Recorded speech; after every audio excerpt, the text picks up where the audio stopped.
All right, the Sunday news shows dominated this week by the war in Israel and the war on America's borders, as you might admit. First of all, let's go to CNN State of the Union with Candy Crowley.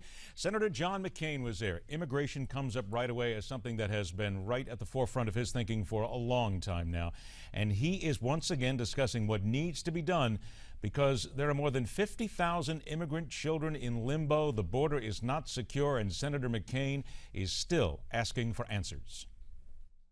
We cannot have an unending stream of children, whether it be from Central America or any place else, to come into our country with all of the strains and pressures that is put on our capabilities. It's not acceptable. Every nation has the requirement to secure its borders. Our borders are not secure, no matter what they say. We move now to what is happening in Israel, the battle between Israel and the Hamas organization, the Palestinians. Let's move next to CBS and face the nation. The top Palestinian diplomat to the United States.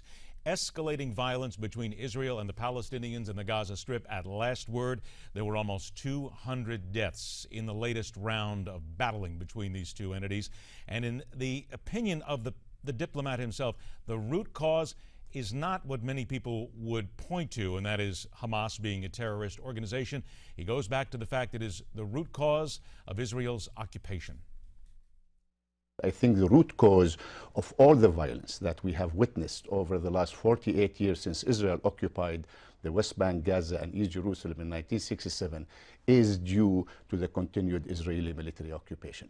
Yesterday, in an attack on a building to take out supposedly, allegedly, one militant, they killed 18 people in the process. Tell me what law, what international law allows a country, a superiorly militarily country, to target a civilian population in order to take out targets. Gaza is very densely populated. Now, there may be instances that there has been rockets fired from within buildings, but does this justify that you kill 170 people and wound 12 in less than a week? I don't think so.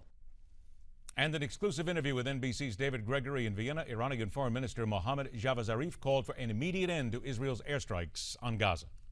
We call for an immediate end to all these activities. You condemn Hamas? We do not condemn people who are defending themselves. We believe that actions that are putting civilians in jeopardy in Gaza, that have placed restrictions on civilians to get access to medicine, to food, have tried to starve the civilians in Gaza, need to be vehemently condemned by the international community. The United States and the rest of the members of the Security Council have a moral and legal responsibility to put an end to this, and we regret the fact that they haven't taken any action in order to address it. And now another Medical Minute with Dr. Chauncey Crandall.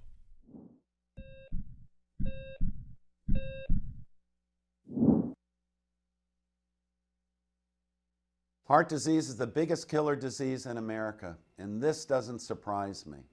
We are addicted to starches, sugars, fatty meats, and salt. People who live in countries with little heart disease eat very differently. One way some people stay heart healthy is by following what is known as the caveman or Stonehenge diet, so named because of its similarity to the way our prehistoric ancestors ate. People who follow this type of diet live off local fruits and root vegetables and get their protein mostly from fish and wild game they shoot themselves.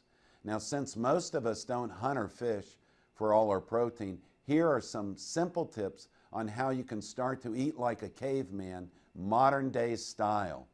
First, fill up on fruits and vegetables. Eat them first and you'll be less hungry. Feast on fish, which is rich in nutrients but not in calories. Choose fatty fish like mackerel, herring, sardines, and salmon, which are rich in heart-healthy omega-3 fatty acids. Get out and go for a walk. Remember, our ancestors were hunters and gatherers, so they didn't spend their time sitting in front of a TV or computer all day. If you live more like a caveman or a cave woman, your heart will love you for it. I'm Dr. Chauncey Crandall, and thank you for watching this Heart Health Minute. Remember, it's never too late to prevent or reverse heart disease. Right now, I invite you to discover your own risk for heart disease or even a heart attack by taking my quick, free online quiz at www.simplehearttest.com.